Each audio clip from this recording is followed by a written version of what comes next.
지난주의 말씀은 믿음에 관한 말씀이었죠.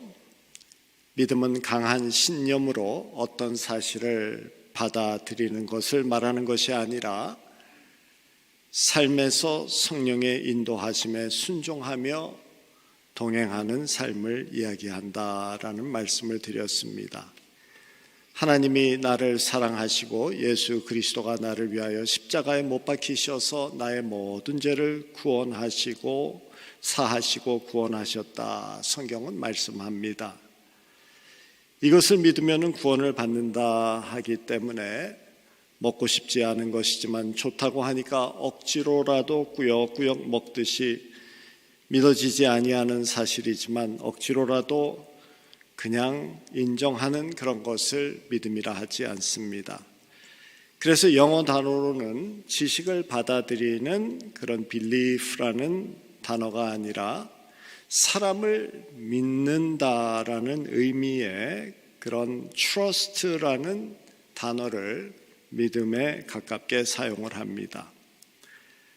사람을 믿고 싶을 때 어떻게 합니까? 오래 같이 생활하다 보면은 같이 대화를 나누다 보면 이 사람이 어떤 사람인지 알게 되죠. 그러면서 그 사람이 제대로 된 사람이라면은 당연히 신뢰가 가는 것입니다. 그런 신뢰가 어떤 사람과는 짧은 기간 내에 또 다른 사람과는 긴 시간이 걸려서 그런 신뢰가 생길 수 있지만 어쨌든 그러한 신뢰는 함께 있는 시간과 또한 대화 속에서 주어집니다.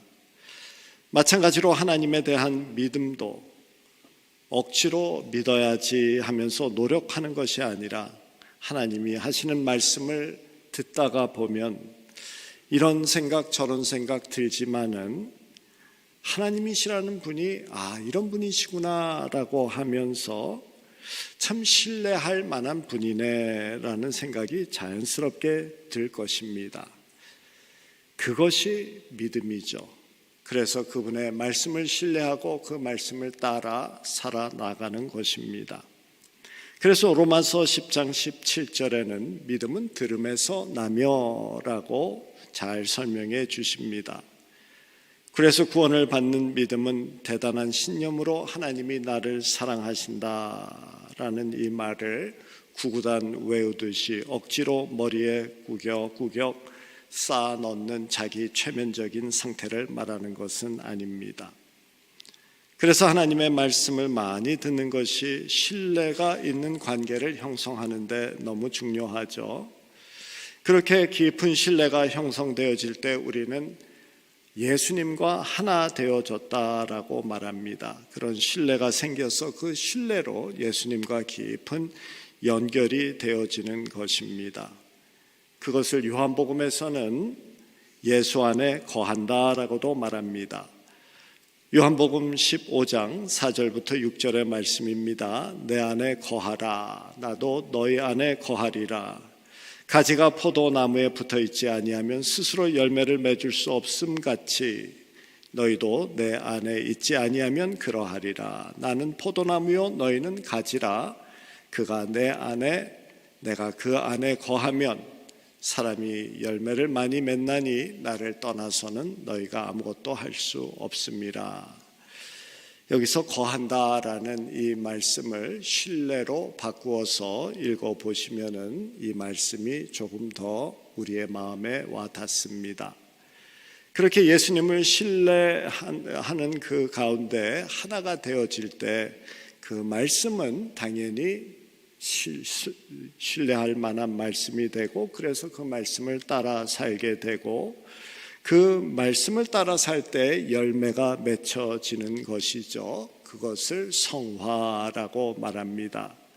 그리고 우리가 예수 안에서 거하면서 맺는 이 열매, 이것을 바울 서신에서는 성령의 열매라고 부릅니다. 성령의 열매가 많겠지만은 대표적인 열매 9개를 나열한 것이 우리가 잘 아는 갈라디아서 5장 16절의 말씀이 됩니다. 사랑, 희락, 화평, 오래 참음, 자비, 양성, 온유, 충성, 절제, 이렇게 대표적인 것을 나열하고 있습니다.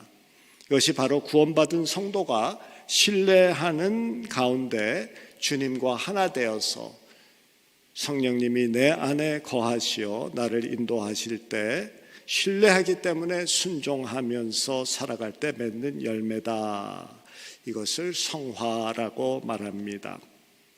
구원을 제대로 설명하려면 10번, 20번의 설교를 해도 모자랄 것입니다. 그런데 그렇게 쉽지 않은 구원의 개념을 한 문장으로 한번 해봅시다, 설명합시다 라고 한다면은, 구원은 하나님이 시작하셨고 예수 그리스도의 죽음과 부활로 완성되어진 인간의 회복이다 라고 말할 수 있겠습니다. 그런데 여기 이 설명에 문장 하나를 더 더하라고 하면은 그 다음에 구원은 하나님이 시작하시고 이렇게 한 다음에 이 사실을 깨달아 알게 하시고 우리 안에 거하시며 인도하시고 역사하시는 성령님이 우리의 구원을 이끌어 가십니다 라고 하면서 삼위일체 되시는 하나님이 우리의 구원을 어떻게 이루어 나가시는지를 설명하면 좋겠다라고 하겠습니다. 그래서 성령님은 성도의 삶에서 인도하시고 힘써 일하시며 동행하시어서 우리의 구원을 이루어 가시는 분이십니다.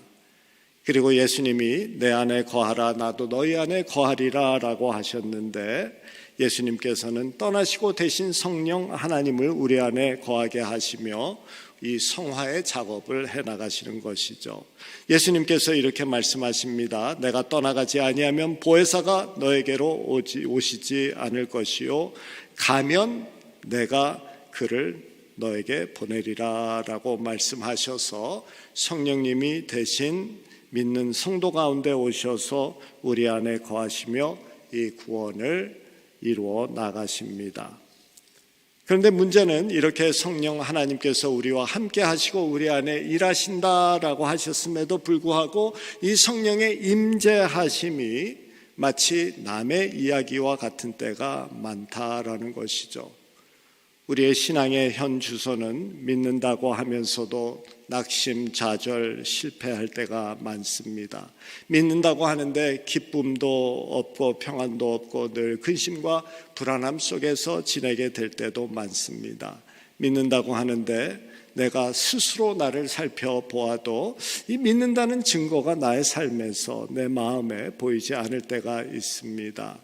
한마디로 내 삶에는 성령의 역사 또는 성령 하나님의 일하심 이런 것이 없는 듯한 것이죠. 성령이 일하시면 내 삶이 변해야 되는데, 다시 말해서 성령이 역사하시면 평안, 기쁨, 감사 이런 것이 나의 삶 속에 충만해야 되는데 나의 신앙의 현 주소는 전혀 그렇게 느껴지지 않아서 고민을 가지고 있는 것이죠.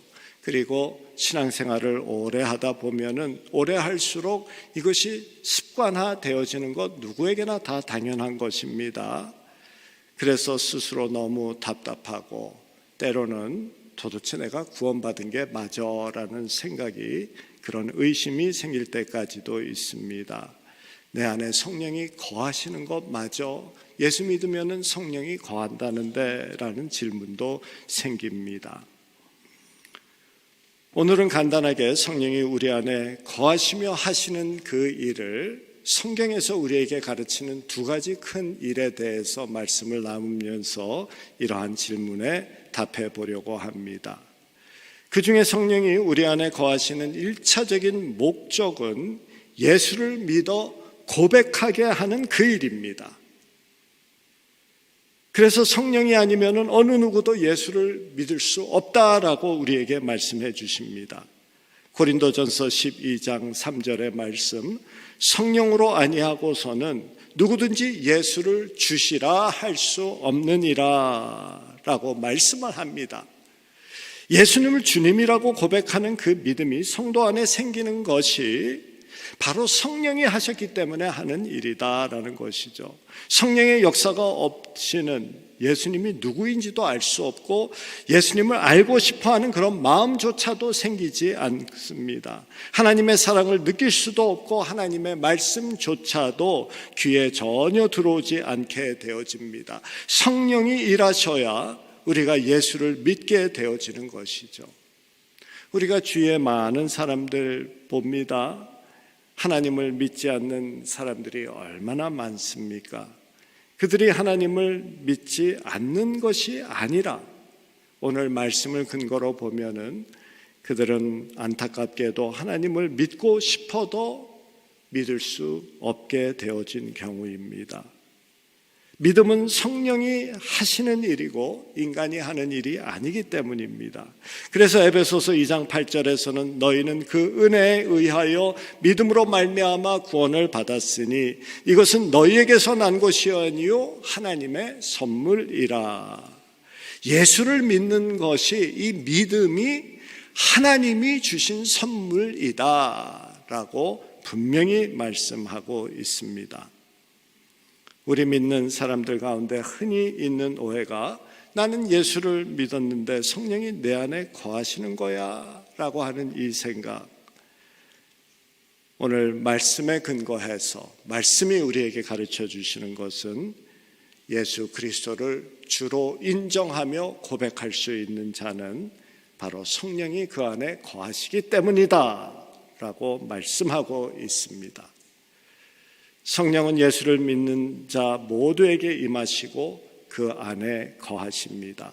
그런데 우리가 왜 나에게 성령이 임하시지 않을까라는 이런 생각을 하는 것은 성령이 임한다는 것을 어떤 방언이나 예언이나 이런 특별한 능력이 있는 것 또는 삶에서 평소에 체험하지 못하는 그러한 어떤 체험, 신비로운 체험 이런 것을 기대하기 때문에 성령의 임재와 그런 것을 연관해서 생각하기 때문에 오해를 하고 있는 경우가 많죠.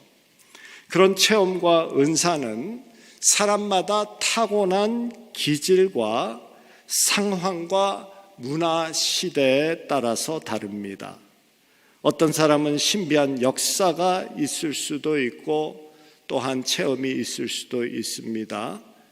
그런 사람에게 나타나는 이유는 타고난 기질 때문에도 그럴 수 있고 또는 처한 상황이 그런 체험이 꼭 있어야 하는 필요가 있기 때문일 수도 있고 또는 문화적으로 시대적으로 그런 은사가 꼭 필요하기 때문에 하나님께서 허락하시는 경우가 있을 것입니다.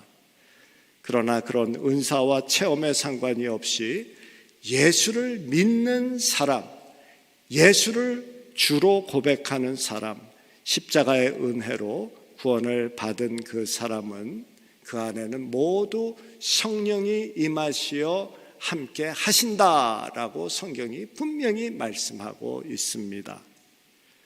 생각해 보십시오. 하나님은 영이시기 때문에 눈으로 볼 수 없고 기계로 계측할 수 없으신 분입니다. 그런데 그 하나님을 믿는다라는 그 사실이 얼마나 말도 안 되는 경우입니까? 하나님을 인정하게 되는 것은 한마디로 기적 중에 기적인 것이죠. 더 나아가서 이처럼 우리가 모여서 함께 예배하고 있다라는 이것, 이 자리는 바로 성령이 역사하셔서 왔다라고, 성령이 우리 안에서 역사하고 계시다라는 큰 증거다라고 성경은 말씀합니다. 빌립보서 3장 3절의 말씀입니다. 하나님의 성령에 의해서입니다. 하나님의 성령으로 예배하고 그리스도 예수를 자랑하며 육적인 것을 신뢰하지 않는 자가 참 할레파, 참 그리스도인이다 라고 말씀합니다. 참 그리스도인의 첫 번째 증거가 성령에 의해서 이끌려서 이처럼 예배하고 있는 것을 두고 말씀하고 있습니다. 방언, 신유, 예언 같은 성령의 은사가 보이지 않고 천국을 가보는 것과 같은 신비한 체험이 없다 하더라도 이 예배에 있는 이 자체가 가장 큰 우리가 하나님의 자녀임의 증거가 되어진다. 성령이 너희 안에서 역사하고 있다라는 이 증거라고 성경은 말씀합니다. 이 예배의 자리에 성령이 함께 우리를 이곳에 부르시어서 우리 안에서 증거가 되어지심에 짐을 기억하고 감사하는 우리 모두 되기를 주님의 이름으로 축원합니다. 어린아이가 아빠하고 크루즈 여행을 갔다고 합시다. 배를 탄다고 이야기를 해줬습니다. 그런데 그 크루즈 선에 가기 전에 애가 잠이 들어버렸습니다. 그리고 배 안에서 깨어났죠.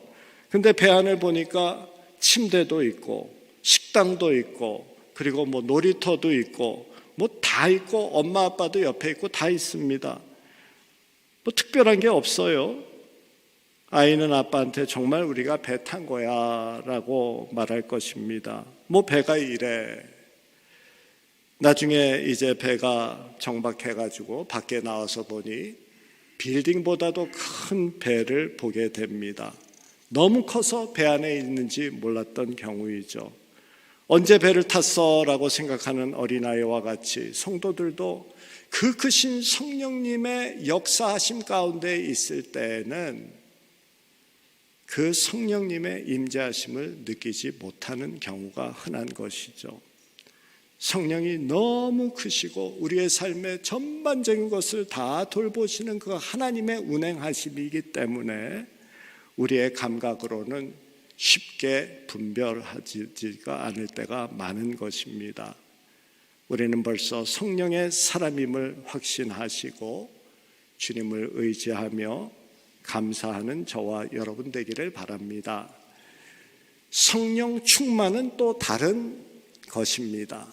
성령의 임재하심과 성령의 충만은 틀린 것이니 우리가 그것을 구분해야 될 것입니다. 오늘 성경에서 그 성령이 하시는 일 중에 또 다른 하나를 우리에게 말씀하시는데 그것이 우리를 거룩하게 하는 일이다라고 말씀합니다. 데살로니가 후서 3장 13절에 이렇게 말씀하시죠. 주께서 사랑하는 형제들아, 우리가 항상 너희에 관하여 마땅히 하나님께 감사할 것은 하나님이 처음부터 너희를 택하사 성령의 거룩하게 하심과 진리를 믿음으로 구원을 받게 하심이니 라고 말씀하십니다. 사도 바울은 여기에서 성령이 하시는 일 두 가지를 말씀하시죠. 우리가 방금 나누었던 진리를 믿음으로 구원받게 하심, 이것이 뒤에 나오고, 그리고 먼저 나오는 것이 성령의 거룩하게 하심입니다. 그래서 성령의 다른 일은 우리를 거룩하게 하시는 일이다 라고 되어져 있습니다. 우리를 거룩하게 하기 위하여서 먼저 우리의 죄를 깨닫게 하시고, 그리고 회개하게 하시고, 우리의 죄로 인해서 성령께서 또한 우리 안에서 슬퍼하시며 우리를 거룩한 자리로 가게 하시죠. 오늘 본문 말씀인 로마서 8장 26절과 27절에서 이렇게 말씀하십니다. 이와 같이 성령도 우리의 연약함을 도우시나니 우리는 마땅히 기도할 바를 알지 못하나 오직 성령이 말할 수 없는 탄식으로 우리를 위하여 친히 간구하시느니라. 마음을 살피시는 이가 성령을 아시나니, 여기서 마음을 살피시는 이는 성령, 이렇게 이해하시면 좋겠습니다.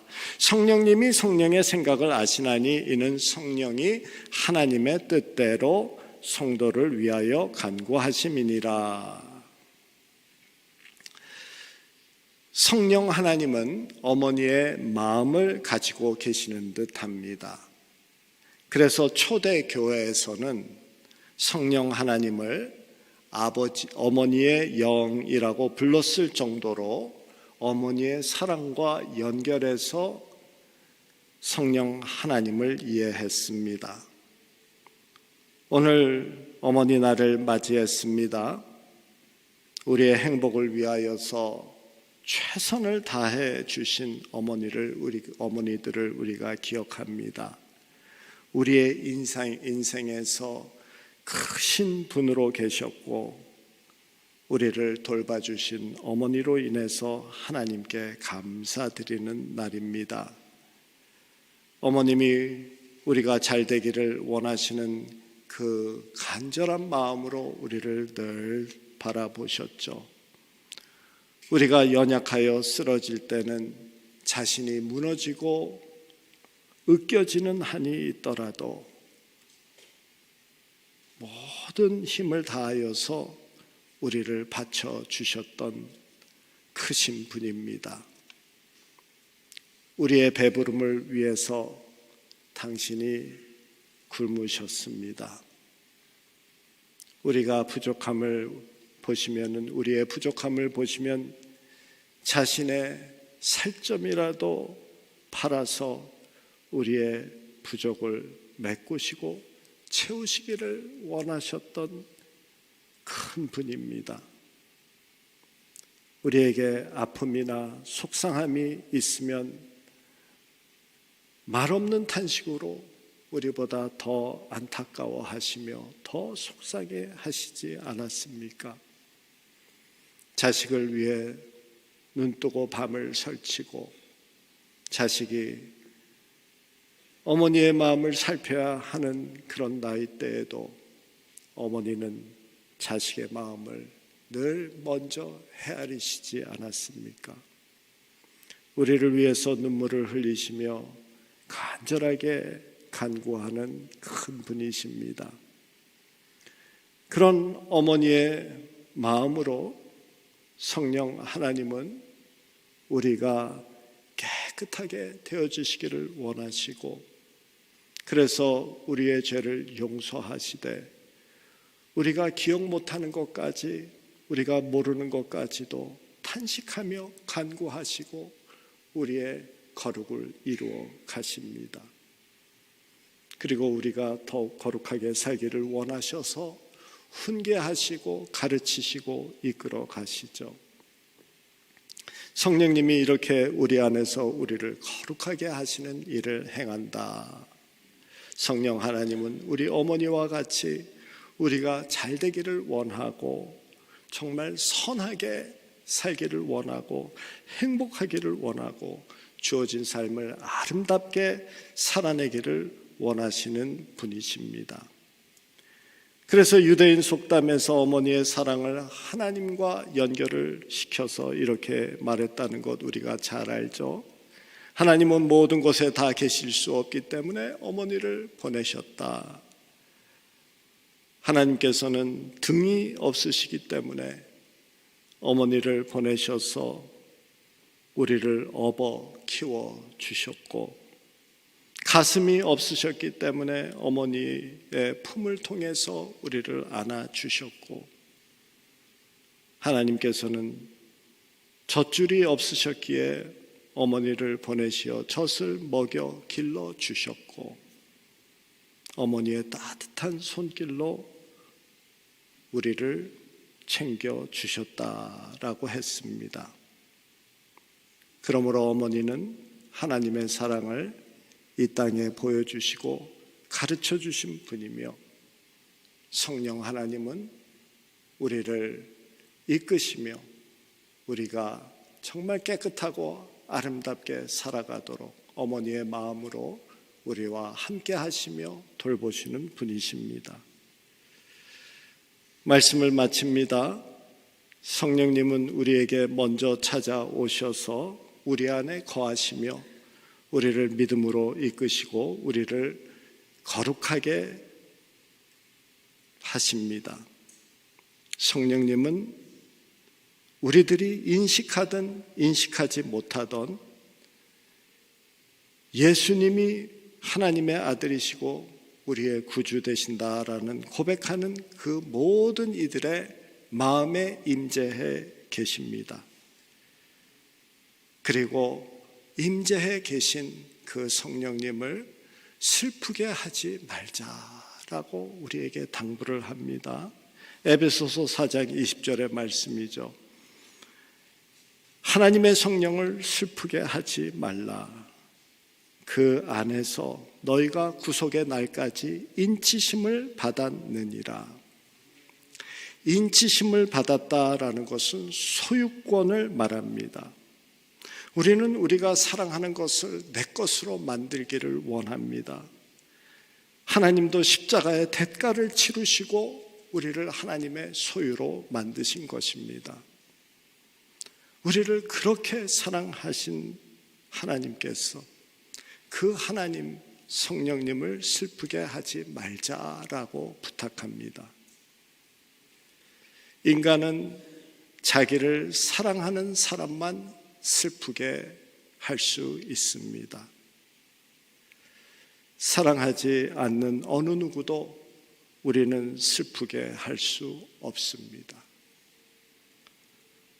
우리의 어머니들이 그렇게도 슬퍼하신 이유는 우리를 끔찍히 사랑하셨기 때문 아닙니까? 우리 어머님들의 눈물은 모두 사랑이었을 뿐입니다. 마찬가지로 우리를 너무 사랑하셔서 성령님이 슬퍼하신다 하십니다.